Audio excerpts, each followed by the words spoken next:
ಹಾವೇರಿಯಲ್ಲಿ ಲೋಕಸಭಾ ಚುನಾವಣಾ ಅಖಾಡ ರಂಗೇರಿದ್ದು ಹಾವೇರಿ ಮೈತ್ರಿ ಅಭ್ಯರ್ಥಿ ಡಿ.ಆರ್. ಪಾಟೀಲ್ ಅಬ್ಬರದ ಪ್ರಚಾರ ನಡೆಸಿದ್ದಾರೆ. ಹಾನಗಲ್ ತಾಲೂಕಿನ ಅಕ್ಕಿಯಾಲೂರಿನಲ್ಲಿ ದರ್ಗಾ ದರ್ಶನ ಪಡೆದ ಡಿ.ಆರ್. ಪಾಟೀಲ್ ದರ್ಗಾದಲ್ಲಿ ಸೈಯದ್ ಅಮೀರ್ ಶಾವ್ಲಿ ದರ್ಶನ ಮಾಡಿದರು. ಬಳಿಕ ಮುಸ್ಲಿಂ ಬಾಂಧವರ ಪ್ರಚಾರ ಸಭೆಯಲ್ಲಿ ಭಾಗಿಯಾಗಿ ಮತಯಾಚಿಸಿದರು. ಡಿ.ಆರ್. ಪಾಟೀಲ್ಗೆ ವಿಧಾನ ಪರಿಷತ್ ಸದಸ್ಯ ಶ್ರೀನಿವಾಸ್ ಮಾನಿ ಸೇರಿದಂತೆ ಹಲವು ಮುಸ್ಲಿಂ ಮುಖಂಡರು ಕೂಡ ಈ ಸಂದರ್ಭದಲ್ಲಿ ಸಾಥ್ ಕೊಟ್ಟರು. डी.आर. पाटिल साहब के लिए और आखिर में साफ बात करने के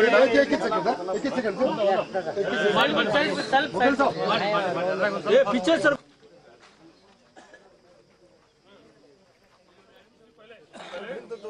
महबूब अली जाएगा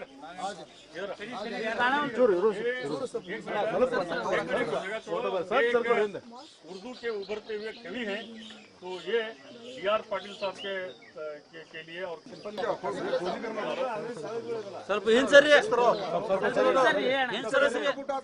ಭಾಳ ಎಲ್ಲ ಕ್ಷೇತ್ರಗಳಲ್ಲಿ ಅಡ್ಡಾಡಿ ಬಂದೀನಿ ನಾನು. ಜನ ತಾವಾಗೇ ಕಾಂಗ್ರೆಸ್ಸಿಗೆ ಬೆಂಬಲಿಗರಾಗಿ ಬರ್ತಾ ಇದ್ದಾರೆ. ನನಗೆ ಭಾರಿ ಖುಷಿ ಅನಿಸಿದೆ.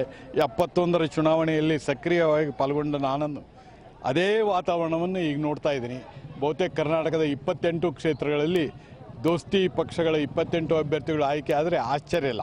ಏನು ಭಾಳ ಎಲ್ಲ ಕ್ಷೇತ್ರಗಳಲ್ಲಿ ಅಡ್ಡಾಡಿ ಬಂದೀನಿ ನಾನು. ಜನ ತಾವಾಗೇ ಕಾಂಗ್ರೆಸ್ಸಿಗೆ ಬೆಂಬಲಿಗರಾಗಿ ಬರ್ತಾ ಇದ್ದಾರೆ. ನನಗೆ ಭಾರಿ ಖುಷಿ ಅನಿಸಿದೆ.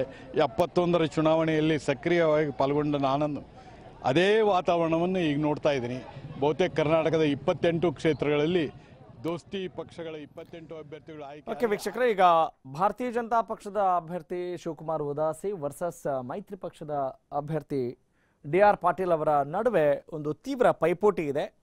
ಈಗಾಗಲೇ ಮುಸ್ಲಿಂ ಬಾಂಧವರ ಪ್ರಚಾರ ಸಭೆಯಲ್ಲಿ ಭಾಗಿಯಾಗ್ತಾ ಇದ್ದಾರೆ, ಹುಮ್ಮಸ್ಸಿನಿಂದ ಓಡಾಡ್ತಾ ಇದ್ದಾರೆ, ಮತಭೇಟೆ ಮಾಡಿದ್ದಾರೆ. ಇನ್ನು ಇವರಿಗೆ ಮತ್ತೊಂದು ಪ್ಲಸ್ ಪಾಯಿಂಟ್ ಏನು ಅಂತ ನೋಡೋದಾದರೆ, ಈಗಾಗಲೇ ಪ್ರಚಾರ ಸಮಿತಿ ಅಧ್ಯಕ್ಷರಾಗಿ ಕಾರ್ಯನಿರ್ವಹಿಸ್ತಾ ಇರುವಂಥ, ಚುನಾವಣೆಯಲ್ಲಿ ಸಕ್ರಿಯವಾಗಿ ಸಾಕಷ್ಟು ಬಿರುಸಿನಿಂದ ಭಾಗಿಯಾಗ್ತಾ ಇರುವಂಥ ಎಚ್.ಕೆ. ಪಾಟೀಲ್ ಅವರ ಸಹೋದರರು ಕೂಡ ಆಗಿರೋದ್ರಿಂದ, ಅವರ ಒಂದು ಸಹಕಾರ ಕೂಡ ಇಲ್ಲಿ ಇವರಿಗೆ ಸಿಗ್ತಾ ಇರೋದ್ರಿಂದ ಅಲ್ಲಿಯ ಜನತೆಯ ವಿಶ್ವಾಸವನ್ನು ಗಳಿಸುವ ನಿಟ್ಟಿನಲ್ಲಿ ಒಂದಿಷ್ಟು ಆತ್ಮವಿಶ್ವಾಸದ ಮಾತುಗಳನ್ನು ಅವರು ಹೊರಹಾಕ್ತಾ ಇದ್ದಾರೆ. ಒಂದಿಷ್ಟು ಗೆಲುವಿನ ಮಾತುಗಳನ್ನು ಆಡ್ತಾ ಇದ್ದಾರೆ. ಯಾವುದೇ ಆಶ್ಚರ್ಯ ಇಲ್ಲ, ಒಂದು ಇಲ್ಲಿ ಮೈತ್ರಿ ಪಕ್ಷದ ಅಭ್ಯರ್ಥಿ ಗೆದ್ರೇನು ಮಾತುಗಳು ಇವರಿಂದ ವ್ಯಕ್ತವಾಗ್ತಾ ಇದ್ದಾವೆ.